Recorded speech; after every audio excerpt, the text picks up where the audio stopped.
नमस्कार बंधुगण आम आलोचना करुचे अविभक्त कोरापुट जिला स्वाधीनता संग्राम यही क्रम आम आलोचना करने को जाऊे रायगढ़ जिला स्वाधीनता संग्राम पूर्व अध्याय आम आलोचना करें 1939 पर्यंत जो इतिहास रे 9 जन आदिवासी महिला थाना निकट रे जाई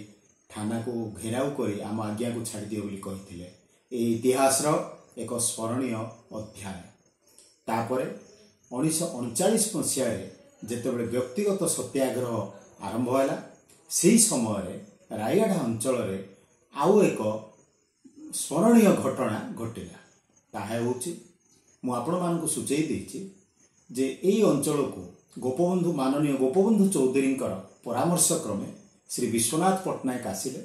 कुजेंद्री ठारे गोटे आश्रम तैयारी कले एवं से साहाय्य नेले बायु गमांगर तांकर पुओ एवं झील पुओ होचंती नीलकंठ गमांग एवं झील होचंती शांति सबर से अवश्य बाईकी परे गले। तेणु एमानंकर जो अवदान विश्वनाथ पट्टनायक एवं एई परिवार अवदान आज आम मन पकईवा 1942 मसीह 1942 मसीह जिते आंदोलन आरंभ है सेतेबेले पुणी इतिहास पृष्ठ को चली जावा महात्मा गांधी अगस्ट 9 रे भारत छाड़ आंदोलन आरंभ कले एवं तत्कालीन कांग्रेस सभापति कोरापुट जिला श्रीजुक्त राधाकृष्ण विश्वास राय से वार्ता नहीं आसला बेले गिरफ हेले एवं सी सुरींगी नाउ नामक ट्रक ड्राइवर हाथ में खबर पठेले एवं राधाकृष्ण विश्वास राय से खबर को विभिन्न जगह को प्रेरण कला। एठी गुणुपुर कुजेंद्री अंचल विश्वनाथ पट्टनायक जो कार्यक्रम नौले से साइक्लोस्टाइल बोधे नथिला हाथ में कार्बन कॉपी करी गांधीजी वार्ता को लिखिले एवं विभिन्न अंचल को गुणुपुर रायगढ़ पद्मपुर इत्यादि विभिन्न अंचल जो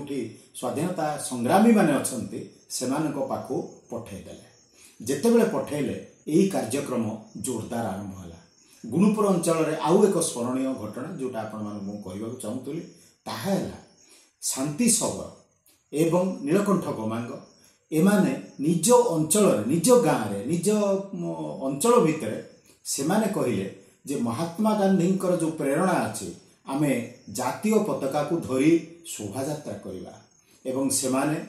झंडा उंचा रहे हमारा वंदे मातरम ध्वनि दे समस्त हाथ में प्राय 100-150 पुरुष महिला से माने विभिन्न साही घोड़ीकंदी धरी पताका लगेले एवं गोटे जगार पताका स्तंभ बा पिलार पोस्ट बा फ्लैग पोस्ट बोली आमे जहाँ कहूचे गोटे जगार कले सेठी पताका रखिले प्रतिदिन तार वंदना कले महात्मा गांधी को जय कहले यही भली पताका को सम्मान देले।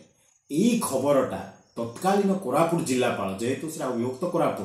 कोरापुट जिलापाल पाखे पहुँचीगला जिलापाल पाखे जिते पहुँचीगला सेतेबेले से उपजिलापाल जे रायगढ़ अंचल बा से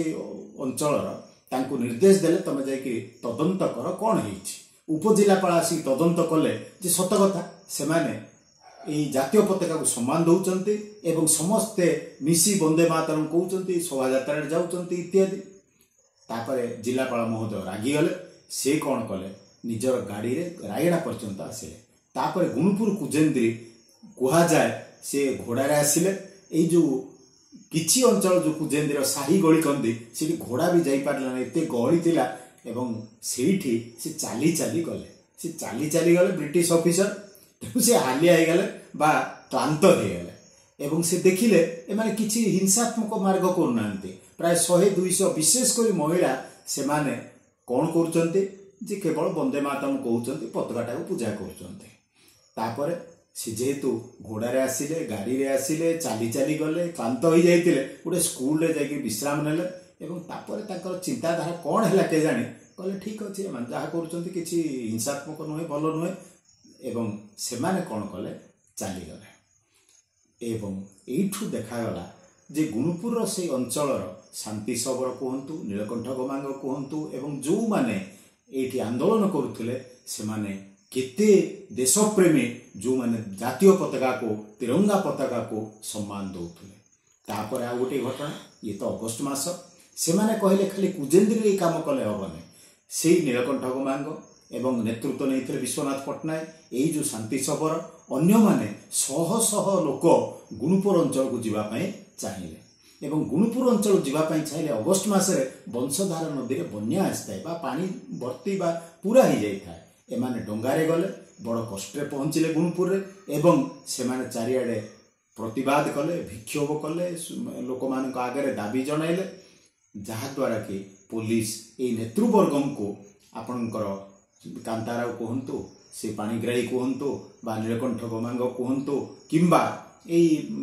ମାନନୀୟ ବିଶ୍ୱନାଥ ପଟ୍ଟନାୟକ କୁହନ୍ତୁ, ଏମାନଙ୍କୁ ଗିରଫ କଲା ଏବଂ ଗିରଫ କରିବା ପରେ ବହୁତ ଦିନ ପରେ ଏମାନେ ଜେଲରେ ରହିବା ପରେ ଏମାନେ ଛାଡ଼ ପାଇଲେ। ତାହେଲେ ଆମେ ଆଲୋଚନା କଲେ ରାୟଗଡ଼ା ଅଞ୍ଚଳରେ ବିଶେଷ କରି ବିଶ୍ୱନାଥ ପଟ୍ଟନାୟକଙ୍କର ଅଧୀନରେ ବା ନେତୃତ୍ୱରେ ଚମ୍ପା ଶବର ବା ଶାନ୍ତି ଶବର, ନୀଳକଣ୍ଠ ଗମାଙ୍ଗ ଇତ୍ୟାଦି ସେମାନେ ନେତୃତ୍ୱ ନେଇ ବିଭିନ୍ନ ଜାଗାରେ ହରତାଳ, ପ୍ରତିବାଦ ଇତ୍ୟାଦି କଲେ। ଏପରିକି ବର୍ଷା ହୋଇଥିବାରୁ ସେମାନେ ଡଙ୍ଗାରେ ଯାଇ ଗୁଣୁପୁର ଅଞ୍ଚଳରେ ପହଞ୍ଚି ବିକ୍ଷୋଭ କଲେ। ତାହେଲେ ଆଉ ଗୋଟିଏ ଘଟଣା ମୁଁ ଆପଣମାନଙ୍କୁ ସ୍ମରଣ କରାଇଦେବାକୁ ଚାହୁଁଛି। ଗୁଣୁପୁର ଅଞ୍ଚଳର ଲକ୍ଷ୍ମୀ ସୌରୁଣୀ ନାମକ ଏକ ମହିଳା ଯିଏ ଗାନ୍ଧିଜୀଙ୍କର ବାର୍ତ୍ତାରେ ସମ୍ପୂର୍ଣ୍ଣ ଭାବରେ ପ୍ରଭାବିତ ହେଲେ, ସେ ଜୟପୁର ଆସି ଗୁପ୍ତ ବୈଠକ, ପ୍ରାୟ ଅଗଷ୍ଟ ମାସରେ ଗୋଟେ ଗୁପ୍ତ ବୈଠକ ହୋଇଥିଲା ଭାରତ ଛାଡ଼ ଆନ୍ଦୋଳନ ପୂର୍ବରୁ, ଯେଉଁଠି ଲକ୍ଷ୍ମଣ ନାୟକ, ମାନନୀୟ ବିଶ୍ୱାସ ରାୟ ଏବଂ ଅନ୍ୟମାନେ ଥିଲେ, ଯୋଗ ଦେଇଥିଲେ ଏବଂ ସେଇଠୁ ଗଲା ପରେ ସେ ଗାଁ ଗାଁ ବୁଲି ପାଦରେ ଚାଲି, ତାଙ୍କ ସହିତ କିଛି ସହଯୋଗୀ ମହିଳା ଥିଲେ ଏବଂ ଗୁପ୍ତରେ ଗାଁ ଗାଁ ବୁଲି ମହାତ୍ମା ଗାନ୍ଧୀଙ୍କର ବାଣୀ ପ୍ରଚାର କରିଥିଲେ। ବନ୍ଧୁଗଣ, ଇଏ ଏତେ ଗୁପ୍ତ ଭାବରେ ପ୍ରଚାର କରିଥିଲେ ଯେ ପୋଲିସ ତାଙ୍କୁ ଗିରଫ କରିନାହିଁ। ତେଣୁ ଏଇଭଳି ଜଣେ ମହିୟସୀ ମହିଳା ତାଙ୍କର କିଛି ସାଥୀଙ୍କୁ ଧରି ସେ ଯେଉଁ ପ୍ରଚାର କରିଥିଲେ, ଗାନ୍ଧିଜୀଙ୍କର ବାର୍ତ୍ତା କହିଥିଲେ ଏବଂ ସ୍ୱାଧୀନତାର ବହ୍ନି ପ୍ରଜ୍ୱଳିତ କରିବାରେ ଏକ ଅଗ୍ନିକଣିକା ସାଜିଥିଲେ, ତାଙ୍କୁ ଆପଣମାନଙ୍କ ସହିତ ମୁଁ ପ୍ରଣାମ କରୁଛି ଲକ୍ଷ୍ମୀ ସୌରୁଣୀଙ୍କୁ। ତାହେଲେ ବନ୍ଧୁଗଣ, ରାୟଗଡ଼ା ଅଞ୍ଚଳର ଏହି ସ୍ୱାଧୀନତା ଆନ୍ଦୋଳନ, ଯାହାକି 1939 ମସିହା ବା 42 ମସିହା ଏବଂ ଶେଷରେ ଏଇମାନଙ୍କର ଅବଦାନ ସମ୍ପର୍କରେ ଆପଣମାନଙ୍କୁ ଜଣାଇଲି। ତେଣୁ ଆଗାମୀ ଅଧ୍ୟାୟରେ ଆଉ କିଛି ଜିଲ୍ଲା ଉପରେ କହିବା। ବର୍ତ୍ତମାନ ରାୟଗଡ଼ା ଜିଲ୍ଲା ସମ୍ପର୍କରେ, ଜିଲ୍ଲାର ସ୍ୱାଧୀନତା ଆନ୍ଦୋଳନର କାର୍ଯ୍ୟକ୍ରମକୁ ଏଇଠି ରଖୁଛି। ନମସ୍କାର।